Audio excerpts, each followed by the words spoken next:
Laboratorio de Eventos, un laboratorio sobre creación y medición de experiencias, event marketing y mucho más. ¿Te apuntas a crear con nosotras?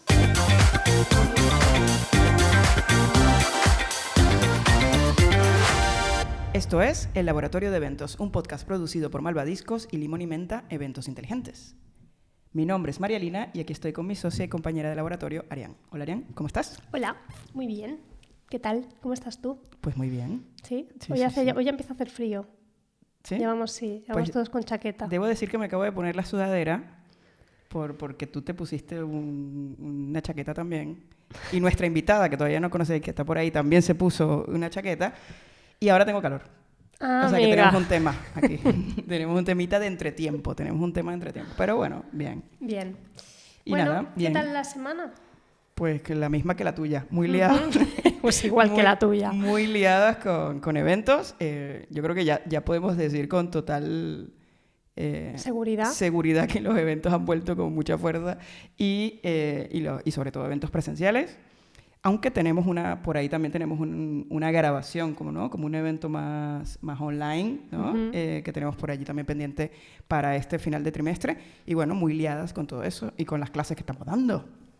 Saludos aquí a los alumnos que nos escuchan. Sí.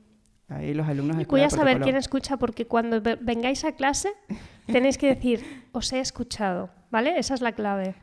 Bueno, ese es muy fácil. Tendría que ser como algo como que no se esperaran. Pero bueno, plátano. Algo así, como plátano. Si el que no diga limón, plátano, menta, pues plátano. será que no... Son Exacto. unos cachondos, la verdad, Sí, porque sí. el otro día les mandamos a hacer un ejercicio y se pusieron como nombre de agencia ajo y perejil, o sea, en plan, sí, ¿sabes? Como yo. Macedonia. Y yo apuntando, ¿sabes? Para bajarle quiénes son, para suspenderlos directamente por esa gracia. Pobrecitos. Bueno, pues sí, la verdad es que han empezado las ferias a tope. Nosotras tenemos ferias por toda España. Estamos preparando una concretamente en Madrid, que nos hace mucha ilusión. Y nada, o sea que probablemente algún capítulo lo grabaremos desde allí. Sí, seguro. Contando alguna historia de lo que nos pase por allí, por IFEMA. No, y además tenemos invitados en noviembre allí, así que muy guay. Muy bien, pues venga, pues vamos allá. Este podcast, la verdad, este capítulo es un capítulo que llevábamos tiempo queriendo hacer, que perseguíamos a nuestra invitada. Es un capítulo que creo que respira mucho lo que intentamos hacer dentro del sector de los eventos o qué es lo que intentamos cambiar, ¿no? Hacer que realmente los eventos sean algo tan potente como se merece y sacarle todo el partido. Perdón. Y os queremos presentar bueno, ya lo habréis visto en el título del podcast, ¿vale? Os queremos presentar a Elisabeth Rosselló, fundadora de una agencia llamada Postfuturear, que ya con ese nombre podemos ver un poquito... Ya mola mogollón. Ya mola. Hola, Liz, ¿qué tal? Hola, muchas gracias por invitarme aquí. Bueno, Liz es consultora y investigadora en tendencias. Esto nos flipa y esto entiendo que la ha llevado a fundar Postfuturear, que es una agencia de consultoría estratégica y prospectiva. Ya hablaremos con más detenimiento de qué es esto, porque a mí me parece súper molón, ya me atrae de por sí.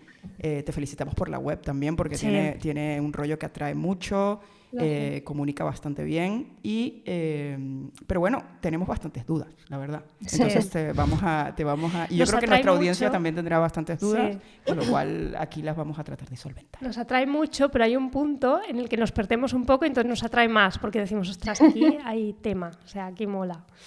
Bueno, también deciros que nuestra invitada es profesora actualmente de diseño especulativo en la BAU y además está en el top 40 de la lista Forbes de futuristas en España. O sea, no es cualquier cosa. Liz, ¿cómo se hace esto? ¿Cómo se está cómo hiciste? ¿A quién hay que pagar para estar en el top 40 de la Forbes? Cuéntanos. No, fue bastante extraño. Simplemente nos contactaron, sobre todo fue a raíz de que el gobierno español publicó un informe, es decir, tienen dentro del iba a decir departamento y ahora no me sale el nombre exacto, pero dentro del departamento de presidencia del gobierno español tienen una unidad de prospectiva. que hasta entonces no estaba de una manera más organizada y oficial. Y habían hecho un informe que es España 2050.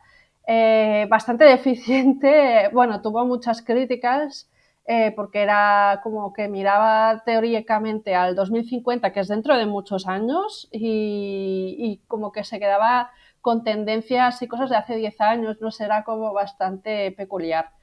Y a partir de ahí se ve que la revista Forbes, de aquí la edición española, pues decidió que querían dedicar parte de la que tocaba en junio, pues a la prospectiva, a hablar de, bueno, como gusta llamarlo a veces, futuristas, ¿no? Es como, algunos odiamos bastante ese concepto, pero bueno. Porque se te relaciona como con una bola de cristal. Tiene varias connotaciones, una de ellas es esa, ¿no? O que te voy a echar las cartas de tarot y eso claro. no lo hacemos, no. ¿No? ¿Seguro? Hostia. Pues nada, se acabó la entrevista. No, Uy, yo pensaba que por ahí. Sí, yo pensaba que era por ahí. No, y además hay como mucho desconocimiento de que hay una disciplina que lleva como como unos 70 años, es decir, tampoco es súper antigua como la economía que lleva más de 200 años, pero tampoco es que haya aparecido hace una década o ayer.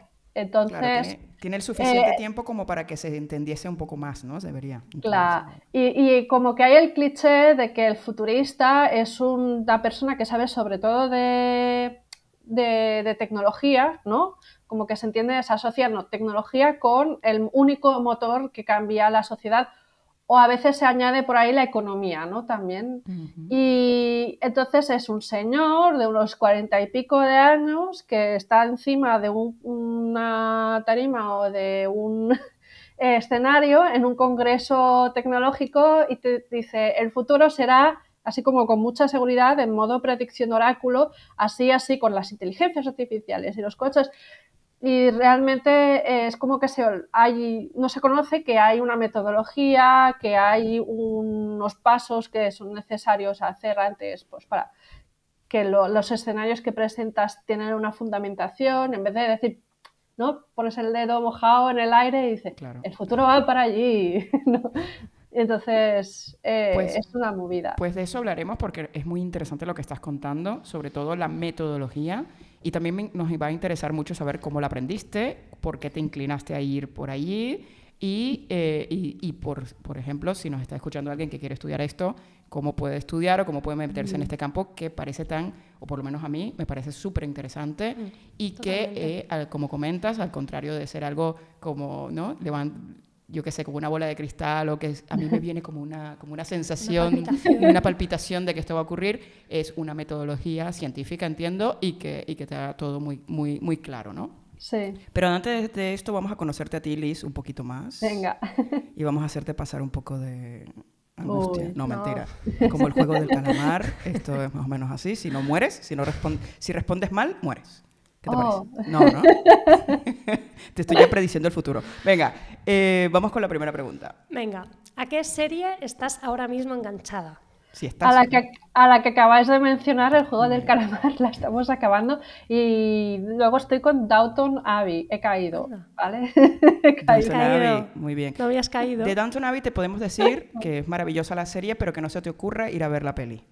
Totalmente. Gracias porque fuimos a ver la peli y casi morimos allí, de la angustia. Sí, no, o sea... mala, muy mala y no refleja nada de la serie. A mí de la serie me gustó, la verdad, bien la primera temporada. El resto de temporadas, digamos que, bueno, ahí van. Pero la 1 es absolutamente maravillosa, ¿no? La casa de Downton Abbey, donde se rueda Downton Abbey, es la casa de el que puso el dinero para descubrir a Tutankamón. Ah, del Carter. Eso, no. Howard Carter es digamos, el pobrecito mío que picaba la piedra, pero luego había el benefactor, el benefactor, ¿no? Sí, vale. no sé si era... El que puso el productor, el que puso la pasta. No está preparado y no me acuerdo, pero eso era un señor y murió ahí todo. Qué curioso. Bueno, total, nada, que lo sepas. Venga, voy yo. Red social favorita, si es que tienes. Uy, eso para mí es que...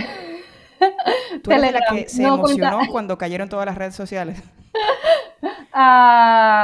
la verdad, Telegram no es una red social, lo sé, pero es la que en realidad uso más por trabajo, bueno, junto a WhatsApp, y tengo ahí un canal y lo tengo últimamente un poco abandonado porque estoy realmente a tope, pero si no, Twitter. ¿Cómo se llama tu canal de Telegram? Tendencias y futuros. Wow, wow, Maravilla, wow. me ha Muy gustado. sencillo. Tendencias y futuro.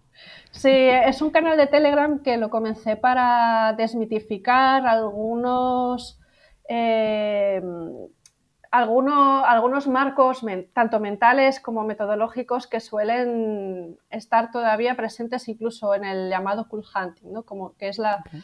la forma de trabajar con tendencias como más cercana a publicidad y tal. Sí. Y están usando, bueno, yo la experiencia que he tenido hace años es que usan marcos del año de la Catapult. Aquí tengo que decir que soy muy friki, pero mucho de la filosofía y de lo que sostiene, ¿no? Las metodologías. Yo aquí soy como muy cabeza cuadrada. Muy bien. Ajá. Perfecto. No sé. Molt bé. Jo, que guai. Vale, venga, otra pregunta. Entonces Telegram, en la red social Telegram. favorita. Venga. Una pregunta que me interesa mucho. Si pudieses viajar en el tiempo, ¿qué época escogerías? Wow. Buena pregunta. Me la he hecho muchas veces y no lo he tenido nunca claro porque creo siempre que algunas épocas pueden tener cosas muy interesantes y a la vez muy chungas. Últimamente me balanzo hacia el inicio de la edad feudal, o sea, hacia el año, bueno, estaría entre ¿Cuatro? 1200, 1400. Vale. Europa, tirando a Francia así, yo creo que debería pasar cosas muy interesantes. Vale, mola. Muy bien. Muy bien. Tengo una amiga que aquí le digo, la saludo, que se llama Desi, que ella también es su época preferida. Pues mira. Pues Pero, mira. bueno, ella es historiadora de arte y vamos, o sea, es una pasada. Venga. ¿Te encanta la gente qué?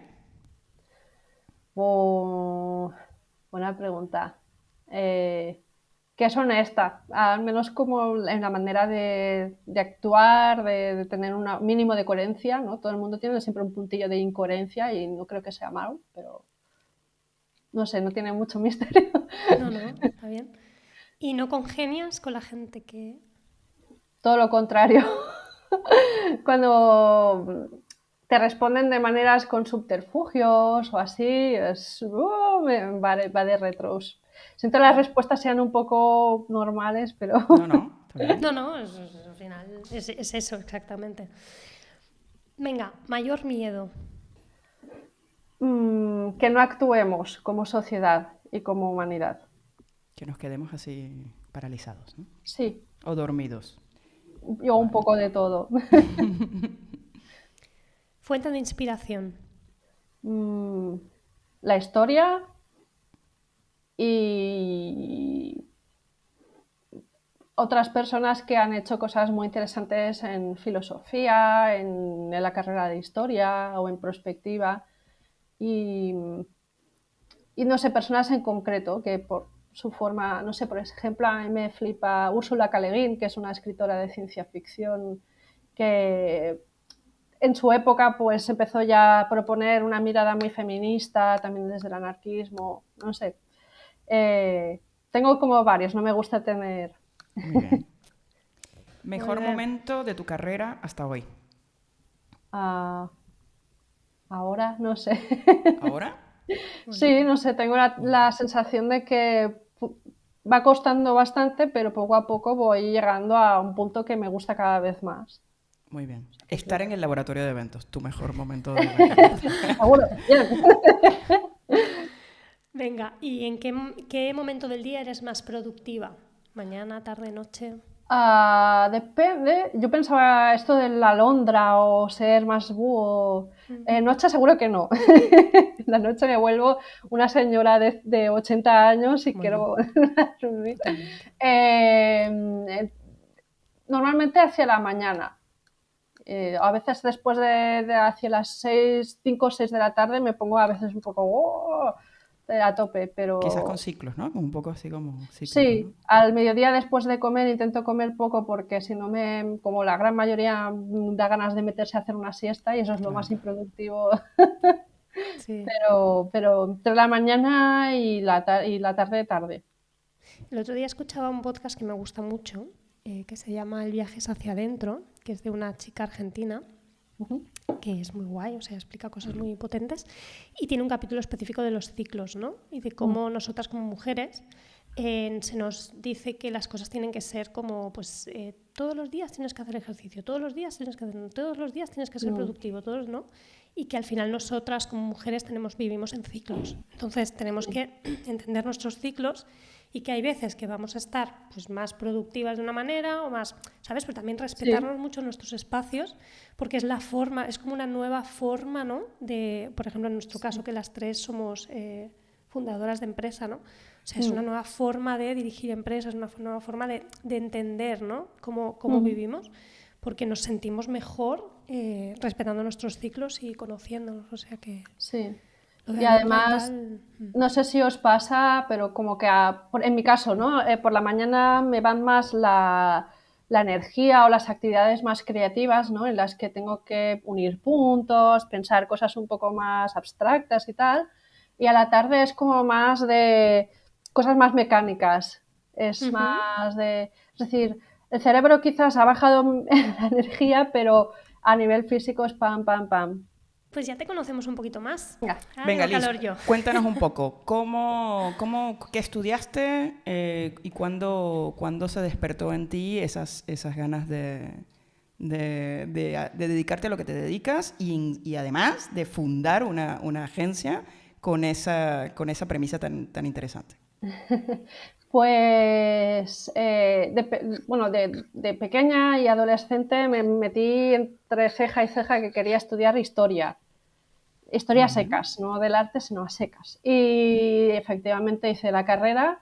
eh, Quería hacer historia antigua, imaginas, o sea que parece como muy contrapuesto, pero como te obligan a pasar y estudiar todas las épocas, entre otras cosas, además de métodos y tal, pues me di cuenta de que me interesaba mucho también la historia contemporánea y además, coincidiendo en el momento en que estaba haciendo la carrera, llevaba un blog de una afición que tenía en torno a un género y unas movidas relacionadas con la ciencia ficción, ¿no? Y resulta que por casualidad lo vio un analista de tendencias, Marta Belmonte, que la tengo muy buen recuerdo y la aprecio mogollón, pues que leyó mi blog y le interesó mucho cómo lo enfocaba y tal, y empezó a invitarme primero a dar como unas ponencias en el IE de Barcelona sobre, pues lo enfocaba como tribus urbanas y nuevos movimientos contraculturales y a exponer más un poco estas cosas que yo trataba.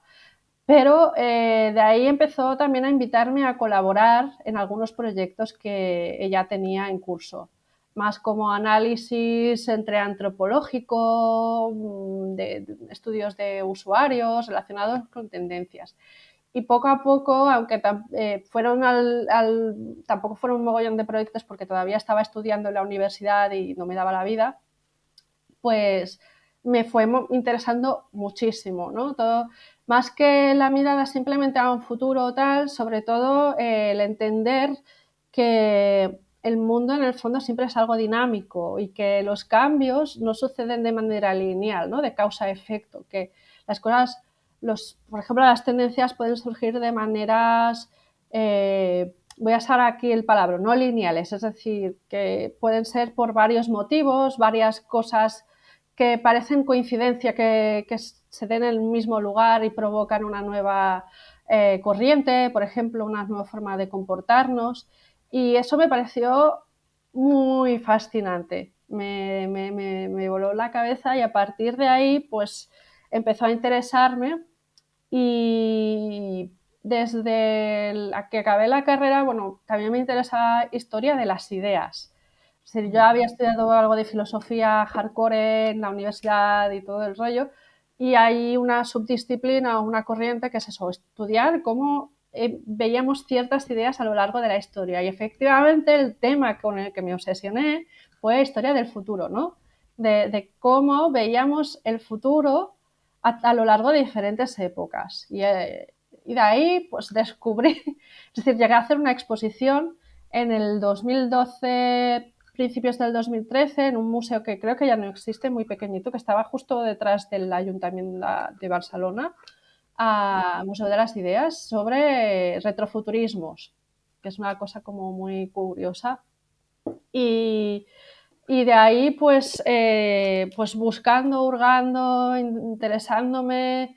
Además, me propusieron poder escribir un libro, no se escribió nunca, pero porque empecé a estirar de muchos hilos investigando, dije, ahora el libro no quiero que sea sobre esto, sino sobre. Y ya dije, vale, aquí voy muy mal. Sí, pero no fue improductivo, es decir, aquí descubrí que había esto llamado estudios de futuros y a lo largo de los años, mientras iba haciendo diferentes trabajos más en modo freelance, como analista de tendencias, en alguna agencia de comunicación, luego entré en la universidad como investigadora, ¿no? Asistente de investigación de temas sobre innovación, pues economías colaborativas, para decirlo así como más en sencillo, y, me fui expandiendo a entender, a descubrir que había una serie de metodologías que tampoco eran alejadas de las ciencias sociales, que es donde más radico, ¿no? Antropología, sociología, economía. Y poco a poco, pues eso. Entonces, Postfuturear primero se llamaba Futuros Quebrados y era una plataforma en el cual yo quería teorizar de cómo habíamos llegado a un punto social en el que cada vez vemos el futuro como algo más oscuro, como algo más desesperanzador. Esto es hacia 2015-2016.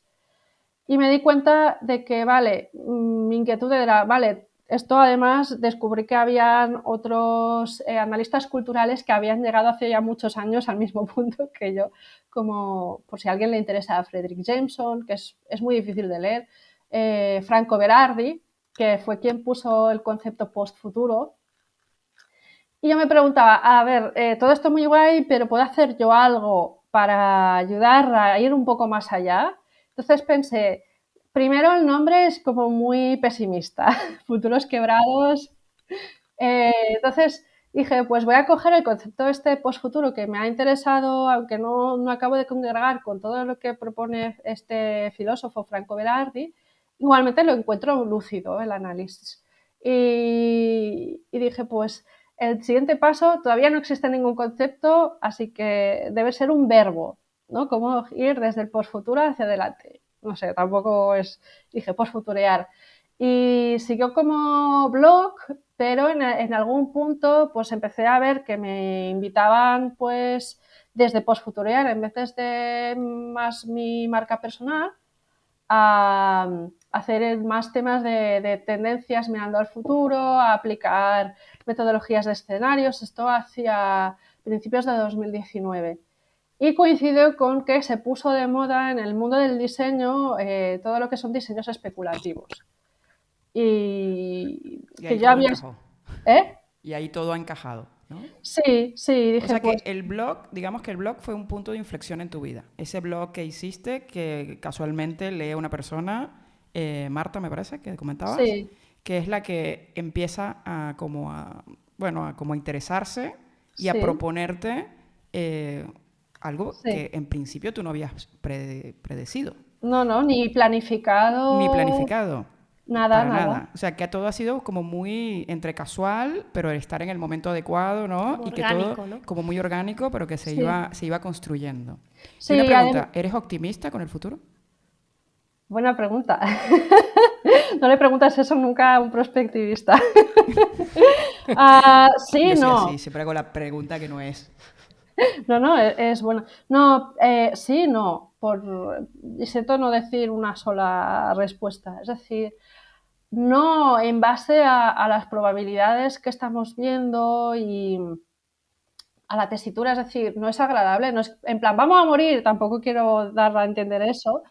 Es decir, las cosas tienden a ser más difíciles, pero a la vez, aunque nos cuesta bastante como personas, ¿no?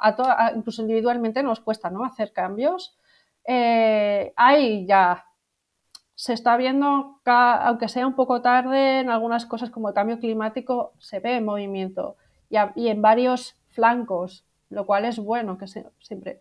Por tanto, en ese sentido, abre incertidumbres y en vez de sonar que sea algo muy malo, en realidad es algo bueno, porque hay más, se han ampliado las posibilidades de que puedan ser futuros menos incómodos de lo que pueda parecer. Entonces ahí... Yo estuve leyendo el otro día que justamente nosotros como seres humanos siempre vemos colectivamente un futuro peor. O sea, como que vemos que, pero de forma individual no lo vemos tan mal. Es decir, la gente de forma individual dice, no, yo voy a mejorar, ¿no? O sea, yo seguro voy a terminar la carrera, seguro voy a encontrar un mejor trabajo, mi vida no me va a ir mal, a menos que seas un súper pesimista, pero normalmente creemos un poco más en nosotros mismos. Sí. Pero al final, cuando te pones a hablar de forma colectiva, dices, la sociedad se va a la mierda, esto va mal, el cambio climático, la economía, como que vemos el futuro negro. Pero luego, cuando vemos del pasado al futuro, somos la sociedad que mejor ha vivido, incluso con todos los dramas que tenemos y que evidentemente nosotros estamos aquí en España y estamos en un sitio privilegiado, pero incluso contando con los países que están sufriendo cosas muy heavy, igualmente estamos en el mejor punto conocido. Con lo cual, ¿por qué crees que somos tan pesimistas a nivel colectivo? Es cultural, es un poco lo que es esa inquietud que explicaba, ¿no? Que tuve con el segundo blog, el de futuros quebrados, era precisamente que esta condición de que vemos como colectivo el futuro más negro, que no es toda la sociedad, es decir, no es casual que quienes ven el futuro brilli, así como muy bonito, todavía hay gente que lo hace, tienden a ser sobre todo personas de clase alta a nivel colectivo. Cuando vas a grupos sociales concretos ves que esto pasa. Pero en general es lo que dices. Pero es cultural. Es decir, por ejemplo, si vamos a finales del siglo XIX, que es cuando aparece la idea de futuro tal como la entendemos hoy en día, un lugar que se ha de planificar, que se ha de construir, ya había miradas distópicas. La distopía ya había nacido por entonces como género también.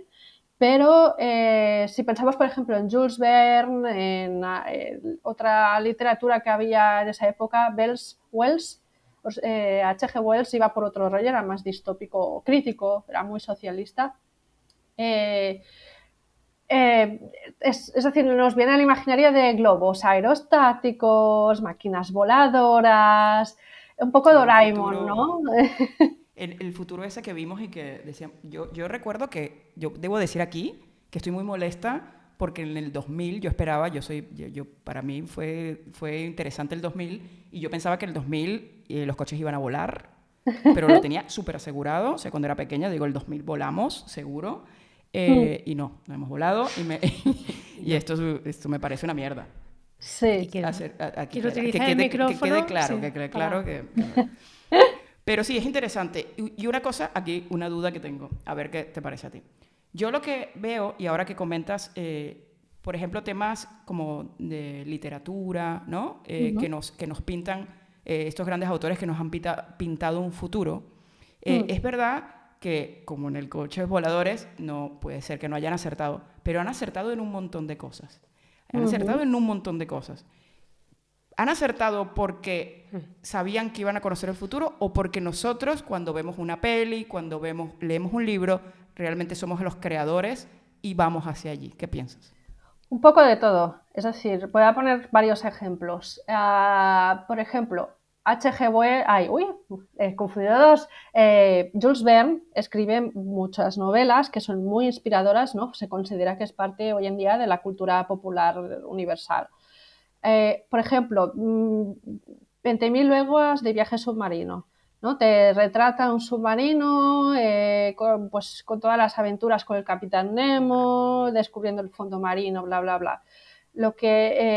Hay como la idea de que Verne predijo, en ese caso, el submarino.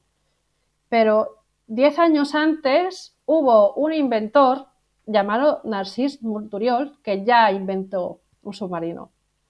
Y además aquí en Barcelona tenemos unas reproducciones muy chulas del prototipo 1 y 2. Uno está, por ejemplo, en el Museo Marítim.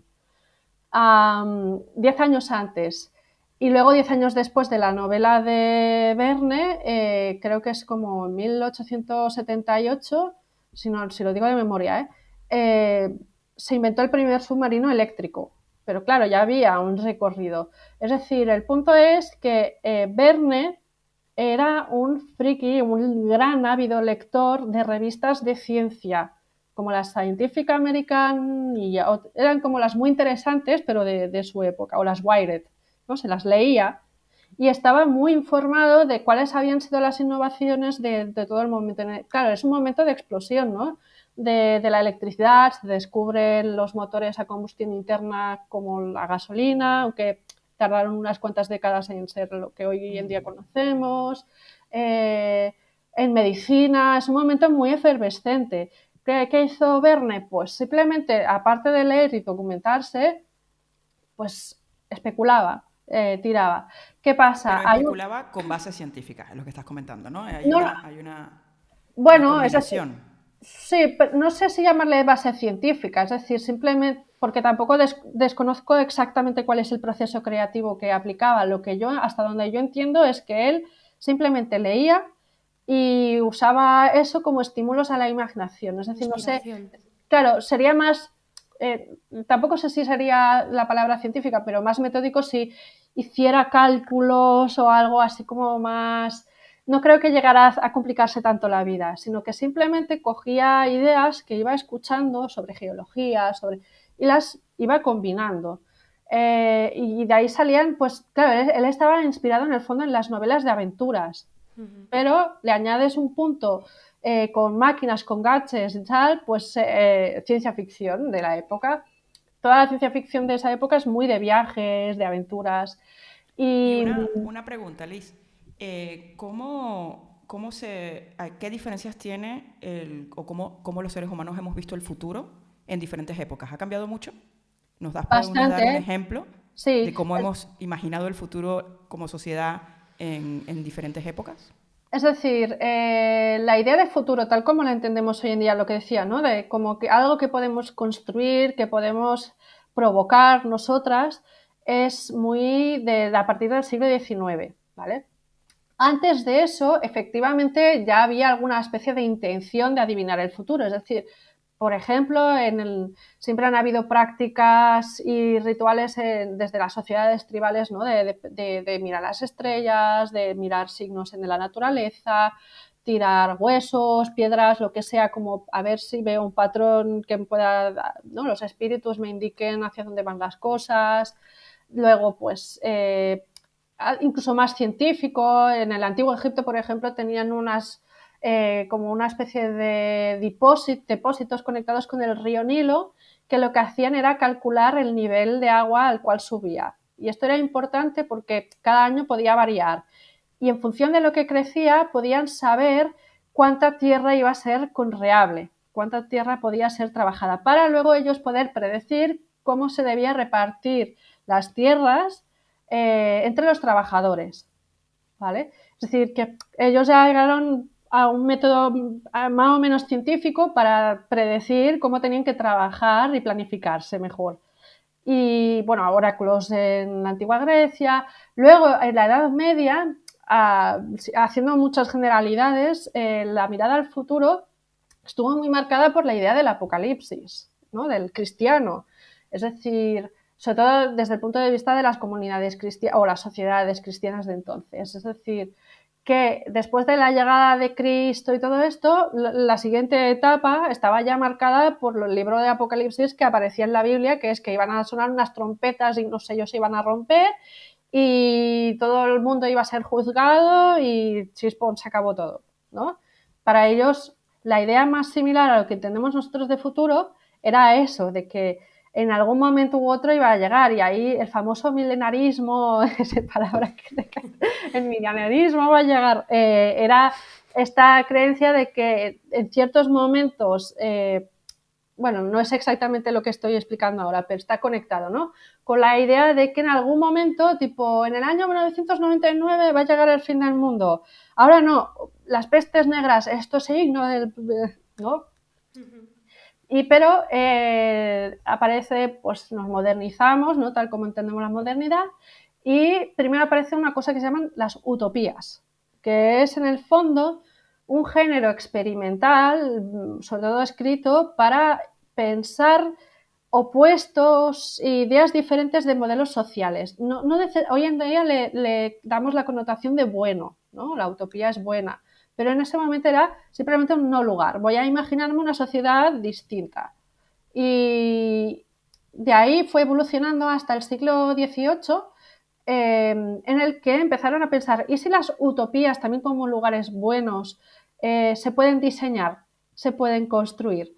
Entonces empezaron a haber diferentes experimentos, sobre todo en la costa del norte de América, en el que empezaron a poner, como había todavía zonas que no había nada, se montaron sus propios pueblos, sus propias colonias, con los modelos sociales, rollo comunidad, horizontal, ¿no? Los falansterios. Y esta idea de podemos construir utopías se trasladó a la idea de futuro. En vez de ir y crear un nuevo espacio, el nuevo espacio ya no es en el presente, en un lugar físico, sino en el futuro. En el futuro. Y es ahí, y luego pues el resto de la historia es que llegan las guerras mundiales. Si hasta entonces considerábamos que la manera de construir y provocar era a través de la ciencia y la tecnología, rompimos esta fe primero en la tecnología y en la clase política.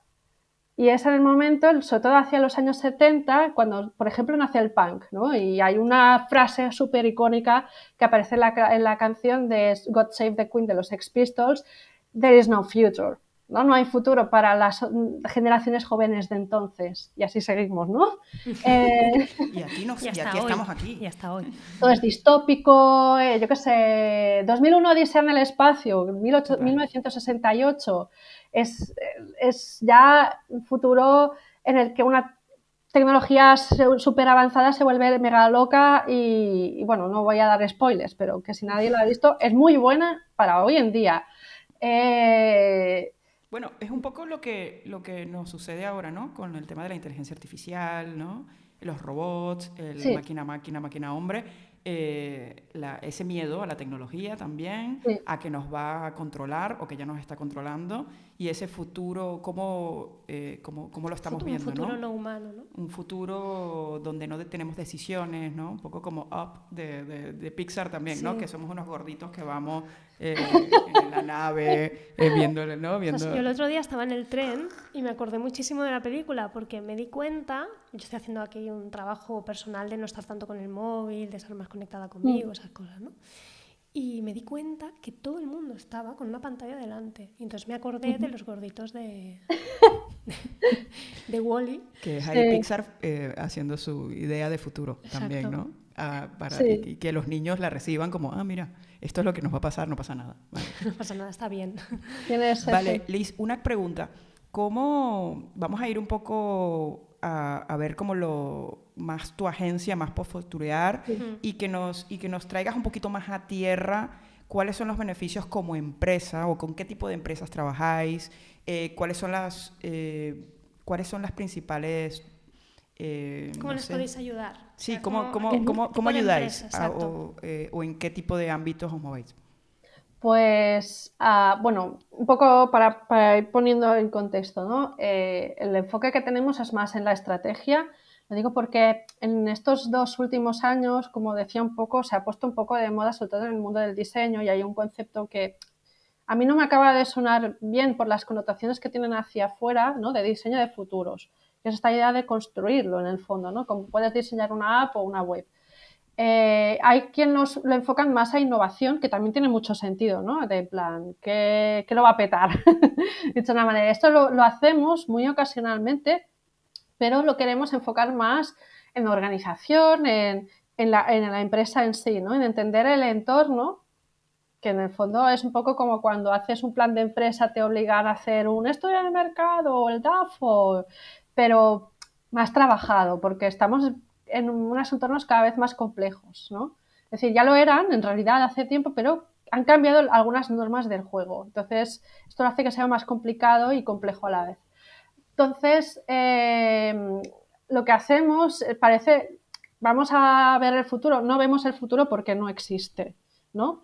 No existe porque no ha ocurrido y porque no hay ninguna evidencia científica que diga el universo ya está predefinido. Entonces, no, es muy abierto a las posibilidades, ¿no? Y el mundo se va dando forma a sí mismo, dicho de una manera, pues con lo que le va pasando, se actualiza, ¿no? Como esta idea de que se actualiza una app, pues se te va actualizando. Y simplemente lo que hacemos es entender mejor qué está cambiando en general y hacer varios escenarios de diferentes posibles futuros. Y de ahí poder tomar decisiones, ¿vale? Entonces es ahí donde creemos que aporta el valor. Esto es muy subgeneris. Entonces, ¿cómo lo aplicamos en la vida real? Algunas de las cosas que más nos piden son informes de tendencias.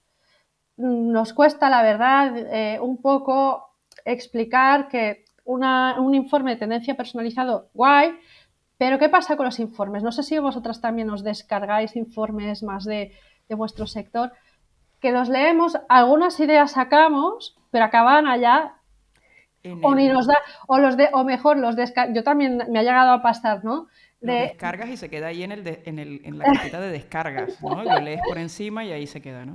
Exacto. Entonces, están guay, pero, por ejemplo, también es decir, el tipo de clientes que nos piden esto pues son desde empresas de mediano, gran tamaño, sobre todo grandes, se están como muy enrollando, ya están acostumbrados en el fondo, y administración pública, ¿no? Diputaciones y tal.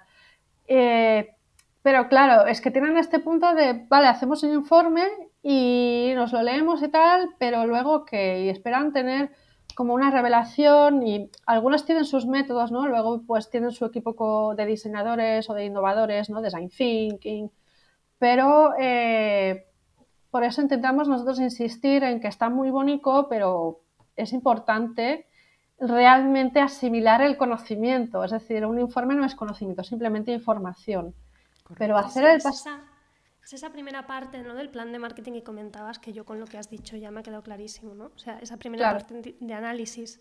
Entonces, con esos informes tú sacas todos los datos que necesitas, ¿para qué? Para desarrollar luego la parte estratégica y luego la parte de plan de acciones. Claro, si se queda solo allí en información, pues y no tiene sentido. Vale. Claro, es que en el fondo es tanto una cuestión cognitiva, ¿no? De cómo tenemos un poco alambicado el cerebro todas, incluyendo yo. Es decir, combinado con una cuestión cultural de que tendemos a mirar más hacia el corto plazo, ¿no? Hacia lo que podemos conseguir, me sale en inglés el reward, ¿no? El premio, por decirlo de algún modo, que vas a tener así en el corto plazo. Sí, el retorno inmediato, ¿no? Exacto. Y el rollo es que a nivel cultural y económico hay más premios por mirar más al corto plazo que en el largo. Porque nos ponemos la excusa de que como todo es muy complicado o el futuro parece negro o vaya movida todo lo que está ocurriendo o lo que sea, hay varias excusas que hemos ido detectando. Se ve como infructífero mirar al largo plazo, por tanto, con aplicar simplemente metodologías o formas de trabajar o de hacer estrategia ágiles, ¿no? El rollo Lean Startup y tal, pues ya está, ya vamos haciendo, ¿no? Experimentar, pero hay información, hay conocimiento que ya existe que nos puede ayudar a ir un poco más allá. Entonces, estos enfoques de mirar al medio y largo plazo, que en el fondo es entender cuáles son los cambios más profundos junto a las cosas más superficiales, ir un poco más allá de la tendencia de color que se va a llevar este año, que hay sectores que para ellos es muy importante esto. Y es decir, que hay cosas que son como más lentas, ya nos puede ayudar a tomar decisiones, a prepararnos. Luego, ¿qué pasa? Voy a ponerme muy pasadumbrosa, pero un ejemplo que me parece muy reciente pero radical. Para la gran mayoría de personas, la COVID ha sido algo que nadie se esperaba. Es decir, la gran mayoría es que nadie se ha pasado. ¿Cómo hemos podido pasar de tener un ritmo, que gripes hemos tenido siempre, alguna historia de que si ébola o alguna pandemia por otro lado, pero nunca nos ha llegado, al menos aquí en Europa o en Occidente sobre todo, ¿no? Pero de repente nos vimos encerradas en casa en una situación muy real en muchísimos sentidos. Pues resulta que llevaban diferentes comunidades científicas más vinculadas al análisis de epidemias y tal, advirtiendo desde hace años de que no iba a ser el coronavirus este en concreto, todavía no existía, sino que el riesgo de zoonosis, que es esto de que un virus de un animal tiene la capacidad de saltar a otra especie, en este caso nosotras, era más alto debido a la pérdida de biodiversidad. Esto que dicen, están perdiéndose animalitos, da penica, pero es que no nos debe dar solo penica, sino que es un tema más importante de lo que parece. Entonces, esto ya se sabía, o al menos ya había la advertencia de, ojo, cuidado, hay que tener más medidas, pero todo pues se ha ido conduciendo más a la gestión de lo económico. Y entonces, pues, zasca, pum. Entonces, sí, nos lo comimos, está en toda la boca. Entonces, sí que hemos notado que a raíz de esto ha habido más interés. Esta perspectiva más de largo plazo, tampoco perfectamente, pero ya estaba, es decir, prospectiva o strategic foresight, todo esto en Estados Unidos, en Reino Unido, en Países Bajos, en Singapur, en diferentes partes de Asia, están muchísimo más puestos desde hace más años. Pero aquí en España tenemos la teoría que también es que es una cuestión simplemente de cultura, ¿no? De que nos gusta más el carpe diem, vamos haciendo, pues que ha costado muchísimo más conectar con esta disciplina que lleva, ya digo, 70 años existiendo. Y aquí es como, wow, esto es nuevo. Bueno, sí, porque somos 4 gatos, pero... Pero Liz, una pregunta. Al final trabajas con el presente, ¿no? Sí, y un pasado relativamente reciente. Ahí Muy bien. está el truco. Ahí está el postfuturear, trabaja con el presente y el ahora. Exacto. Y un pasado reciente. Y es interesante, ¿eh? Es súper interesante. Además es interesante el tema de, ¿no? La palabra clave ahora para mucha gente es la incertidumbre, ¿no? Es que estamos con tal, ¿no? Pues resulta que hay herramientas que nos pueden ayudar pues eso, a sobrellevar esta incertidumbre y a tomar decisiones mucho más estratégicas y mucho más seguras y también tranquilas para nosotros. Porque si yo puedo tomar decisiones con más conocimiento del que a priori puedo tener, pues, ostras. Y esto me ha recordado a cuando el volcán de Canarias, que esto es una historia en sí misma, ¿no? Y yo escuchaba a un periodista que decía, claro, porque nosotros hemos vivido siempre aquí, siempre estaba la idea, pero nunca pasaba porque no había pasado, ¿no?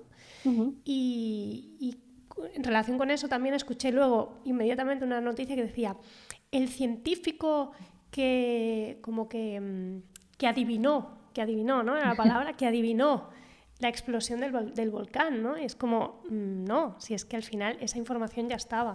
Sí. Como ¿cómo se llama eso de California? Que está la falla. La falla, ¿no? Sí. O sea, es que está ahí. Pero esto, claro, a un nivel mucho más, digamos, menos de ideas, sino más material, ¿no? Porque es un volcán, porque está ahí, o sea, lo vemos cada día, está ahí puestecico. Y patapum, ¿no? También, como decías, sí, o sea, ahí salió. Pero nada, alguien lo adivinó. O sea que súper interesante. Liz, una pregunta. Sabemos que has trabajado en tema de eventos. Cuéntanos un poco cómo se fusiona la predicción con los eventos o cómo podemos aplicar. La idea de generar un espacio temporal en la cual puede haber desde un intercambio de energía, de información entre personas. Y cuando digo energía no me refiero a nada espiritual, sino de a veces, por ejemplo, cuando trabajamos... Claro, yo he hablado antes de grandes empresas y de diputaciones, ¿no? Pero también, al menos a mí me gusta mucho intentar encontrar cómo la perspectiva puede ser útil también para los más pequeños, porque... Claro, no tienen normalmente el presupuesto que tienen una grande para encargarte un súper informe más unos talleres de innovación. Entonces, siempre estoy dándole como alguna vuelta cuando puedo de cómo hacer ese formato para pequeñas empresas. Y una de las formas es creando unos espacios donde en vez de que haya una única empresa, hayan varios o emprendedores, freelance,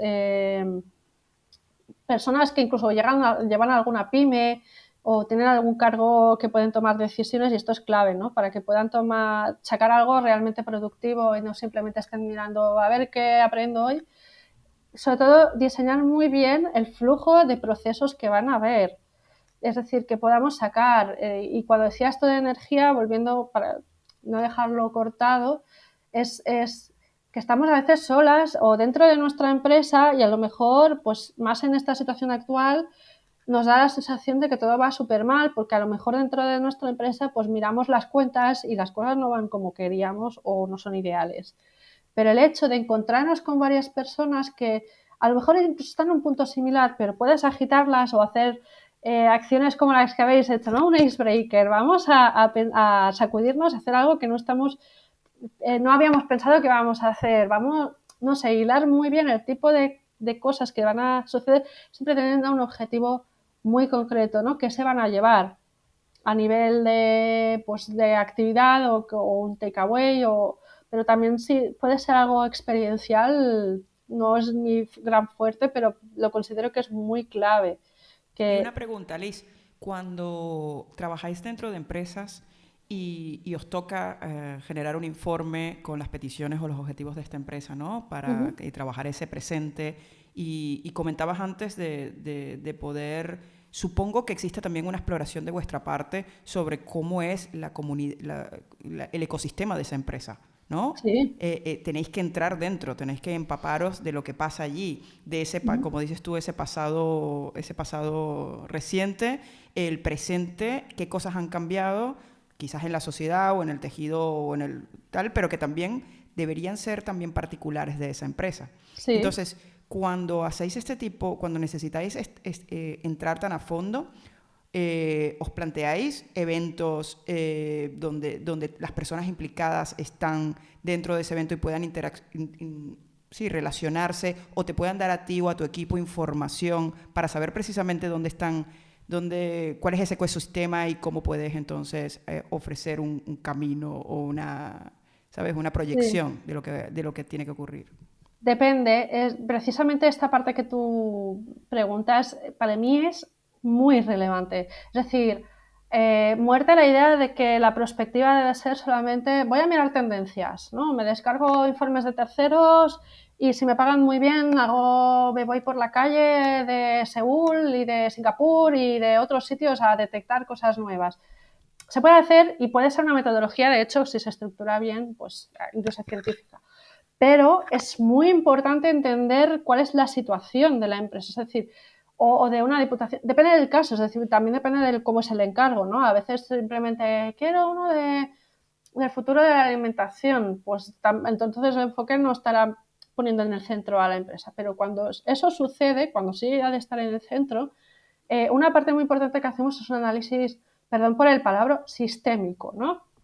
Es decir, cuando estudiamos un poco de marketing o algo de negocios, o quien estudia mogollón igualmente, todavía hay la idea, ¿no? de entender la competencia como una entidad imaginaria que luego le pones nombres, ¿no? Pero está ahí como una fuerza. Luego tienes los clientes, otra entidad todavía a que sí que cuesta ponerle más nombres concretos, ¿no? Los proveedores, y los estudias todos, y entiendes, es una forma un apaño apropiado, pero en el mundo actual la frontera, por ejemplo, entre proveedor y cliente en algunos casos puede estar diluida, o más como en el caso de agencias creativas, esto se ve mogollón, ¿no? Colaboradores que tienen diferentes roles y papeles. O sea que es muy importante hacer un buen estudio cuando lo que se busca es que tenga un impacto en el análisis estratégico del tipo que sea, ya sea de comunicación o de estrategia general, es entender qué posición está, porque no es el centro. Este es el problema de cuando hacemos ese modelo, ¿no? En el centro, el dibujito, ¿no? En el centro está tu empresa y o el canvas, el business canvas famoso, ¿no? En el centro está el propósito o la propuesta de valor, Y a los lados, pues los clientes, los aliados. Y siempre está bien para organizar información, pero no equivale a lo que es en la realidad, que a lo mejor tu agencia / empresa / institución, lo que sea, está si hiciéramos un mapa, ¿no?, de las relaciones, como cuando puedes mirar las relaciones entre las personas que nos seguimos mutuamente en una red social. No sé si lo habéis visto alguna vez, sí, que es un grafo. sí. Pues no estás tú nunca en el centro. Otra cosa es que la herramienta te permita, pues quiero ver qué hay alrededor mío, pero formas parte y a lo mejor hay gente que son como nodos que tienen muchas relaciones y tú a lo mejor tienes 4 y estás como más hacia afuera. Es decir, esto es muy importante de hacer bien, de hacerse bien. Entonces, a partir de aquí puedes tener más información y entonces el tema, ¿cómo lo aplicamos en eventos? Pues depende, a veces no hace depende del encargo, del presupuesto, porque las cosas también son como son. Nosotros siempre vamos a intentar que sea lo más, ya no es por sacar la tajada más grande, sino que se tengan que hacer las cosas bien. Pero cuesta a veces porque son metodologías muy nuevas. Lo ideal, y que se hace mucho, por ejemplo, desde la Unión Europea en proyectos europeos gordos, es lo que tú dices, hacer sesiones que recuerdan un poco a Design Thinking, en el cual tú pones a diferentes tipos de actores. Obviamente no los puedes invitar a todos los que forman parte de tu red, aparte de que siempre habrá alguien que no podría venir, tendrías que coger, yo que sé, un Palau Sant Jordi o algo así, y no sería viable en ningún sentido. Pero invitas a unos cuantos que sea como una representación y poder tener una conversación, generar sentido común, ¿no? El sentido común no es una cosa común, esto... No. Sino que cuál es el sentido de las cosas que están pasando en el entorno. Pues, por ejemplo, es una actividad muy interesante y muy reveladora.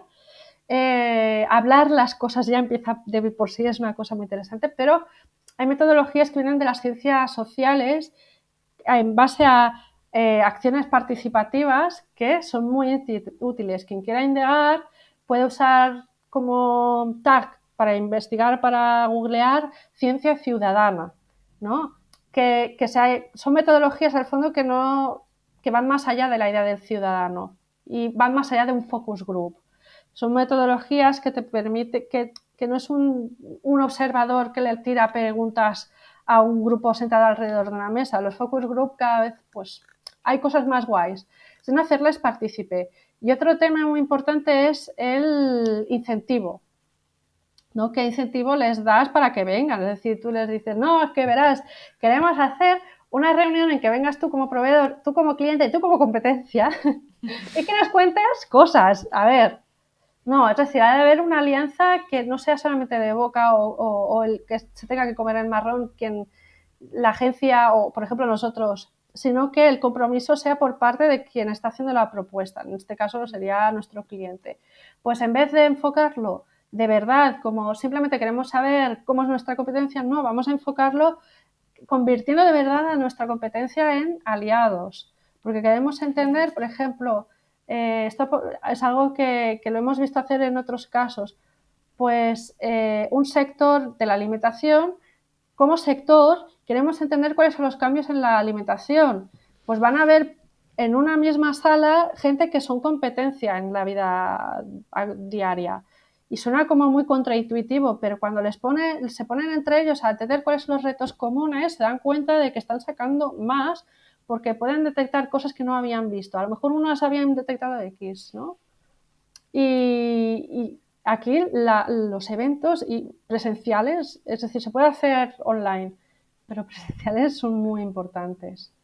Muchísimo. Totalmente, nosotros pensamos igual. En nuestro caso, nosotros intentamos siempre llevar en los eventos, normalmente eventos que evidentemente ese sea el objetivo, normalmente eventos VIP, donde tenemos unos objetivos muy quizás específicos de generar sinergias y sobre todo la medición para obtener datos interesantes para mejorar la comunicación de la empresa o para temas estratégicos comerciales, ¿no? Uh-huh. Entonces nosotros nos enfocamos mucho en eso. Como decimos siempre, el evento es una excusa para poder no solamente impactar a la gente que venga de una forma positiva y transformarlo, que es quizás la primera parte, sino además de allí sacar información.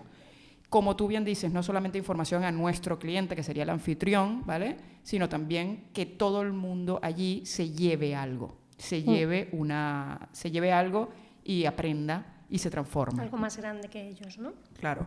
Y esto es muy interesante y creo que vamos muy alineados en eso. Nosotros intentamos siempre que eso sea así. Y conocerte y conocer tu agencia y estas metodologías que propones. Yo creo que hoy no nos da tiempo de entrar en toda la metodología porque, bueno, hemos tenido una conversación muy rica en bonita, ¿no? Rica, sí, muy... como jugosa. No, y rica, exacto. Que es muy interesante lo que nos cuentas y que además podemos tener mucho futuro. ¿Qué te parece cómo lo he colado allí? Súper bien. Bueno, Liz, ¿cómo te has sentido en la entrevista? Muy, muy bien, muy cómoda. Pues nada, muchas gracias. Ha sido brutal. Liz, te despedimos. Gracias por estar aquí. A vosotras. Nos ha costado un poco queríamos hacerlo presencial, ahora que Liz comentaba, el presencial mejor, sí, estamos de acuerdo. Las tres estábamos de acuerdo en eso, pero bueno, esta vez estamos un poco deslocalizadas, pero no pasa nada. Pronto nos quedamos aquí, el compromiso queda grabado de que en breve nos encontraremos en persona y conversaremos mejor y nos conoceremos más en presencial. Y nada, deciros que www.limonymenta.es existe un chatbox allí que podéis dejar qué os ha parecido la entrevista, si os está gustando los temas y los entrevistados que estamos trayendo. Y también, ojo, que es interesante, aquí te hacemos un compromiso, Liz, si tienen alguna duda, si no ha quedado claro algún término, si tienen alguna duda que no hemos podido transmitir, pues nos lo ponéis por ahí, por favor, y nosotros se lo hacemos llegar a Liz, y Liz lo contesta y se lo enviamos, ¿vale? Encantada. Esto es importante. Después, limonymenta.eventos en Instagram, Marialina Garmendia en LinkedIn, Ariane Bell, y yo qué sé, Limonymenta, y en todos lados, y todas las redes sociales. Pues muchas gracias. Muchísimas gracias. A vosotras. El Laboratorio de Eventos, un laboratorio sobre creación y medición de experiencias, event marketing y mucho más. ¿Te apuntas a crear con nosotras?